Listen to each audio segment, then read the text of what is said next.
പടയോട്ടം, മിന്നൽ മുരളി എന്നീ സിനിമകൾ എഴുതിയ അരുൺ അനിരുദ്ധൻ ആദ്യമായിട്ട് സംവിധാനം ചെയ്ത് ബേസിൽ ജോസഫ്, ടൊവിനോ തോമസ് എന്നിവർ പ്രധാന വേഷത്തിൽ വന്ന സിനിമയാണ് അതിരടി.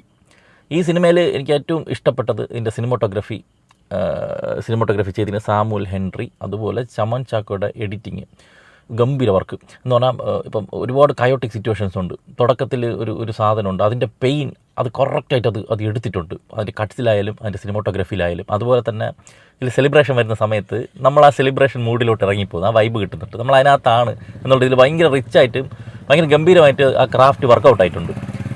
ഇത് രണ്ടും തന്നെ. പിന്നെ പെർഫോമൻസിൽ ഒരുപാട് പേരെ എടുത്ത് പറയാനുണ്ട്. അങ്ങനെ പോകുന്ന ഒരു ഫെസ്റ്റിവൽ, ഒരു സെലിബ്രേഷൻ ടൈപ്പ് ഒരു വൈബ് പിടിക്കാനാണ് നോക്കിയിട്ടുള്ളത്. അതിൽ ഈ പറഞ്ഞ കുറേ ഇടത്തൊക്കെ ചിരിക്കാനുണ്ട്. ആ ചിരിയൊക്കെ OTT വരുമ്പം നിങ്ങൾക്ക് ക്രിഞ്ചായിട്ടൊക്കെ ചിലപ്പോൾ ഫീൽ ചെയ്തേക്കാം. തിയേറ്ററിൽ കണ്ടപ്പോൾ കുറേ ഇടത്തൊക്കെ ചിരിക്കാനുണ്ടായിരുന്നു. അതുപോലെ ആ ഒരു ഫൺ സൈഡ്, അതുപോലെ ആ സെലിബ്രേഷൻ സൈഡ്, ഇതൊക്കെ അത്യാവശ്യം കുഴപ്പമില്ലാതൊക്കെ തന്നെ നന്നായിട്ട് വന്നിട്ടുണ്ട്. പക്ഷേ ഇതിൻ്റെ കാമ്പ് എന്ന് പറയുന്നത് ഇതിനകത്ത് ഇമോഷൻസ് ഫീൽ ഗുഡ് പരിപാടിയുണ്ട്. ഇപ്പോൾ ഒരു സാധനം ചെയ്യുമ്പം ഒരു സംതൃപ്തി, അത് നമുക്കും അതുപോലെ ഫീൽ ചെയ്യണം. അവിടെ ഇല്ല, മിസ്സിങ്ങാണ്. ഇതിൻ്റെ ഇമോഷൻ സൈഡ് തീരെ വർക്കൗട്ടായിട്ടില്ല. അതുകൊണ്ട് തന്നെ ആ പോർഷൻസ് വരുമ്പോൾ ഭയങ്കരമായിട്ട് പടം വലിയുന്നത് പോലെ എനിക്ക് ഫീൽ ചെയ്ത്.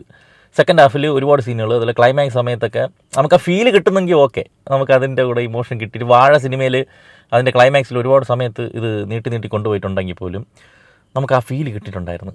ഇതിൽ അതൊക്കെ പോയി. അതുകൊണ്ട് തന്നെ കംപ്ലീറ്റ് ആ ഒരു സൈഡ് പോയതുകൊണ്ട് തന്നെ ഈ പടം ഒരു ഗംഭീര സാധനം എന്ന് ഒരിക്കലും പറയാൻ പറ്റില്ല എനിക്ക്. എന്നാൽ തിയേറ്ററിൽ വൈബടിച്ച് ഒരു സെലിബ്രേഷൻ മൂഡ് പടം എന്നുള്ള രീതിയിൽ പോയി കണ്ടു കഴിഞ്ഞാൽ ഇത് ഓക്കെയാണ്. ഇതൊക്കെ OTT വന്ന് കഴിഞ്ഞിട്ട് നിങ്ങൾ മറ്റേ കാണാമെന്നൊക്കെ പറഞ്ഞുകൊണ്ടിരുന്നു കഴിഞ്ഞാൽ ഒരുപാട് വിനീത് ശ്രീനിവാസൻ്റെ പടത്തിന് പറ്റുന്ന പോലത്തെ സാധനങ്ങൾ ഇതിനകത്തുണ്ട്. ഞാൻ പറഞ്ഞില്ലേ, ഒരുപാട് റെഫറൻസുകൾ ഇതിൽ കുത്തിക്കയറ്റി വെച്ചിട്ടുണ്ട്.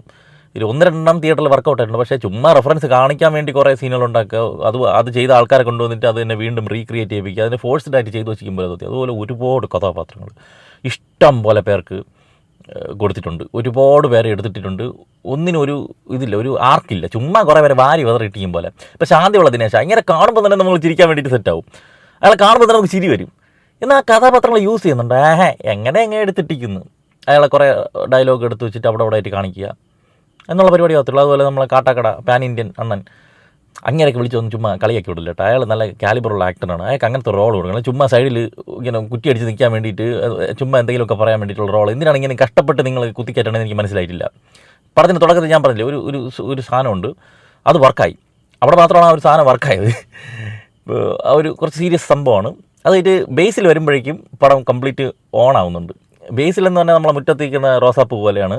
നമുക്ക് എത്ര കണ്ടാലും മടുക്കൂല. ബേസിലെ കണ്ടുകൊണ്ടിരിക്കാൻ തന്നെ ഭയങ്കര രസം. ബേസിലെ ചാമിങ്, ഭയങ്കര കരിസ്മാറ്റിക് ആയിട്ടുള്ള പെർഫോമൻസാണ്. നന്നായിട്ട് ചെയ്തിട്ടുണ്ട്. നല്ല വർക്കൗട്ടൊക്കെ ചെയ്ത് നല്ല ബോഡിയൊക്കെ ഫിറ്റാക്കി അടിപൊളിയായിട്ടൊക്കെ ചെയ്തിട്ടുണ്ട്. ബേസിൽ കുറേ നേരം പടത്തിനെ ഇങ്ങനെ ഹോൾഡ് ചെയ്ത് മുന്നോട്ട് കൊണ്ടുപോകണം. രസമുള്ളൊരു ക്യാരക്ടറാണ്.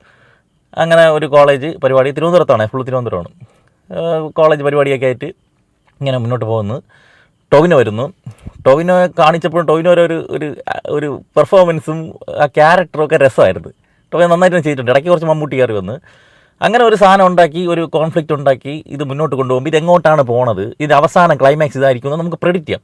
അപ്പോൾ അവിടെ കുറച്ച് ഇൻട്രസ്റ്റിംഗ് ആയിട്ടുള്ള എന്തെങ്കിലും സാധനങ്ങൾ കുറച്ചുകൂടി കയറ്റി നമ്മളെ പിടിച്ചിരുത്തി കൊണ്ടുപോകണം. അതിന് പ്രധാനമായിട്ട് അതിൽ ഇമോഷൻസ് വർക്കൗട്ട് ആവണം. അത് വർക്കൗട്ട് ആയിട്ടില്ല. സെക്കൻഡ് ഹാഫിൽ പലയിടത്തും അതുപോലെ തന്നെ ഒരുപാട് ഡ്രാഗണി തോന്നി. കുറേ അനാവശ്യ റെഫറൻസുകൾ കുത്തിക്കയറ്റി, കുറേ കോമഡിക്ക് വേണ്ടി വരുത്തി കുറേ കോമഡികൾ ചെയ്ത് വെച്ചിരിക്കുമ്പോഴൊക്കെ എനിക്ക് അങ്ങോട്ടും ഫീൽ ചെയ്ത്. എന്നാൽ ചില സീനുകളൊക്കെ വരുമ്പോൾ പടം പൊങ്ങുന്നുണ്ട്. ചില സീനുകളൊക്കെ കിടിലമാണ്. കുറേ ചിരിക്കാനൊക്കെ ഉള്ള സാധനങ്ങൾ ഇടയ്ക്കിടയ്ക്ക് വരും. പിന്നെയും കിടക്കണം. പിന്നെയും കുറച്ച് ചിരിക്കാനുള്ള ഒരു പ്രതീക്ഷ നൽകും, പിന്നെ പോവും. അങ്ങനെയൊക്കെ തീർന്നു കിട്ടിയ ഒരു സിനിമ. അല്ലാതെ വലിയ സംഭവം ഒന്നും പറയാനില്ല. വേണമെങ്കിൽ തിയേറ്ററിൽ പോയി കാണാം എന്നുള്ളതാണ് എനിക്ക് ഈ പടത്തെക്കുറിച്ചുള്ള ഒരു അഭിപ്രായം. ഇതിൻ്റെ വ്യക്തിപരമായിട്ട് അഭിപ്രായമാണ്. ചിലർക്ക് ഇത് ഭയങ്കരമായിട്ട് കണക്റ്റ് ആയിട്ടുണ്ടെങ്കിൽ നിങ്ങൾക്ക് ഭയങ്കര ഗംഭീര അഭിപ്രായമായിരിക്കും. എന്നാൽ കുറേ പോസിറ്റീവ്സ് നമുക്ക് പറയാനുണ്ട് കേട്ടോ. എസ്പെഷ്യലി ഇതിലെ കഥാപാത്രങ്ങളിൽ ഷെൽവിൻ ജെയിംസ്, പുള്ളിക്കാരൻ്റെ നമ്മുടെ ബേസിൻ്റെ കൂടെ ഉള്ള ഒരു ഫുൾ മുഴുതിലുള്ള ക്യാരക്ടറാണ്. പുള്ളി നന്നായിട്ട് തന്നെ ചെയ്തായിട്ടാണ് തോന്നുന്നത്. റിയ ഷിബു ആസ് യൂഷ്വൽ, പുള്ളിയുടെ ഒരു ക്യൂട്ട്നെസ് കാര്യങ്ങളൊക്കെ ആയിട്ട് നന്നായിട്ട് പോയിട്ടുണ്ട്. സെറിൻ ഷിഹാബ് തിരുവനന്തപുരം ഭാഷയിലാണ് സംസാരിക്കുന്നത്. ലാംഗ്വേജ് പിടിച്ചിട്ടുണ്ട്. പക്ഷേ ക്യാരക്ടർ അങ്ങനെ ഒരു ക്യാരക്ടർ. അതുപോലെ ദർശന രാജേന്ദ്രൻ ഒരു ചെറിയ റോള്. വിനീത് ശ്രീനിവാസനും നമ്മുടെ ഷാൻ റഹ്മാനും അവരായിട്ട് തന്നെ വരുന്നുണ്ട്. അവരുടെ കുറേ പോർഷൻസ് രസമുണ്ടായിരുന്നു. എസ്പെഷ്യലി ഷാനെ കാണിക്കുമ്പോൾ ഷാൻ വാ തുറക്കുമ്പോൾ നമുക്ക് ചിരി വരും. ഓരോ ഗംഭീര ആക്ടറാണ് കേട്ടോ. അത് പുള്ളിയായിട്ട് തന്നെ വന്ന് നിന്നിട്ട് അവരുടെ ഒരു ഇതെന്ന് പറഞ്ഞാൽ അവരെ സ്വയം ട്രോൾ ചെയ്യാൻ അവർക്ക് ഒരു പ്രശ്നവുമില്ല. അങ്ങനത്തെ ഒരു ഇതായിട്ട് തന്നെ അവരായിട്ട് തന്നെ വന്ന് കാണിക്കുകയാണ്. അത് ഭയങ്കര രസമായിരുന്നു. ഷാൻ റഹ്മാൻ ഗംഭീര പരിപാടിയായിരുന്നു ഇതിനകത്ത്. അതിൽ വിഷ്ണു അഗസ്ത്യ ഉണ്ട്. വിഷ്ണു അഗസ്ത്യനെ പുള്ളിക്ക് വയ്യാന്നാണ് എനിക്ക് തോന്നുന്നത്. പുള്ളിക്ക് വിഷമമുണ്ട്, വയ്യാത്ത ഒരു മാനസികമായിട്ട് ഹാപ്പി ആയിട്ടുള്ള ഒരു മനുഷ്യനല്ല. പക്ഷേ പുള്ളിക്ക് വയ്യ, കാണുമ്പോൾ നമുക്ക് പുള്ളിക്ക് എന്തോ അസുഖമുള്ള പോലെയാണ് ഫീൽ ചെയ്യുന്നത്. ആ രീതിയിലാണ് വിഷ്ണു അവസ്ഥയൊക്കെ ചെയ്തു വെച്ചിരുന്നത്. പിന്നെ അതുപോലെ ശാന്തിയുള്ള ദിനേശ് കാണിക്കുമ്പോഴൊക്കെ എങ്ങനെയല്ലേ എന്നുള്ളൊരു സാധനമുണ്ട്. പക്ഷേ ക്യാരക്ടറിനെ വെറുതെ വാലും തുമ്പൂല ചുമ്മാ എടുത്തിട്ടിരിക്കണായിട്ടുണ്ട്. വിനീത് തട്ടിലുണ്ട്, ഷെർഷാ ഷെരീഫുണ്ട്.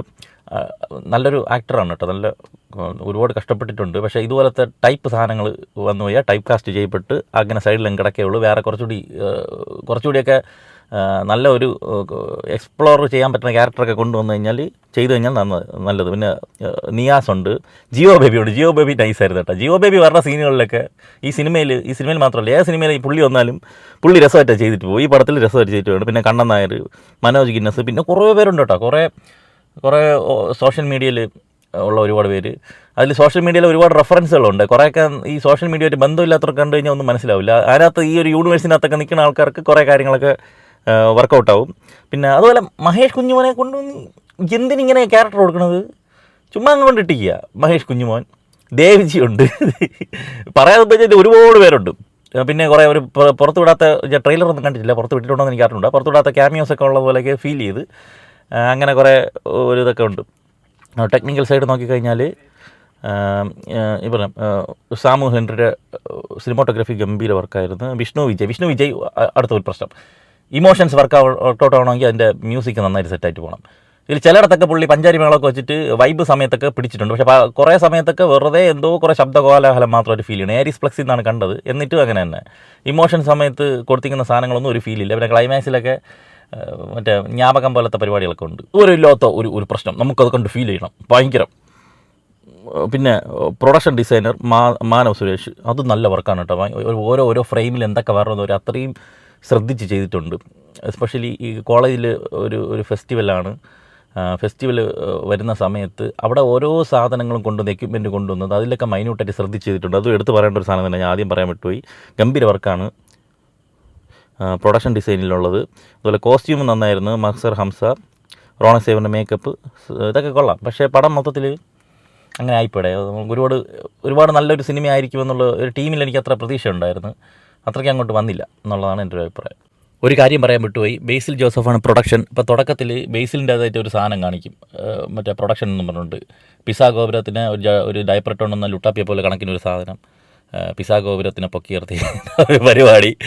അത് പക്ഷേ ഭയങ്കര ക്രിയേറ്റിവിറ്റി ആയിരുന്നു കേട്ടോ. അത് ആ ലുട്ടാപ്പിയെ കാണുമ്പോഴേ നമുക്ക് ബേസിൽ ഓർമ്മ വരും. അത് രസമായിരുന്നു.